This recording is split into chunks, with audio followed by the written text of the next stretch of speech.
Gubernur Sumatera Selatan, Herman Deru meresmikan pengecoran terakhir Jembatan Ogan Tol Kayu Agung Palembang Betung. Jembatan Ogan merupakan titik penghubung ruas tol Kapal Betung untuk menghubungkan kota Palembang menuju Betung dan Jambi.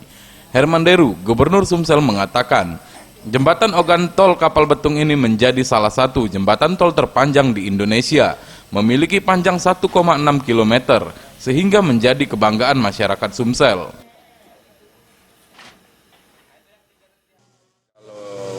Estimasi Pak Menteri tadi Januari 22, berarti 2 tahun lagi. Tapi kalau bisa dipercepat, kenapa tidak? Sementara itu, Direktur Utama PT Waskita Sriwijaya, Herwidi Akto mengatakan bahwa saat ini ruas jalan tol Kayu Agung Palembang sepanjang 29,5 km telah terhubung. Pihaknya optimis pembangunan tol Kapal Betung sepanjang 111 km ini bisa selesai pada Januari 2022.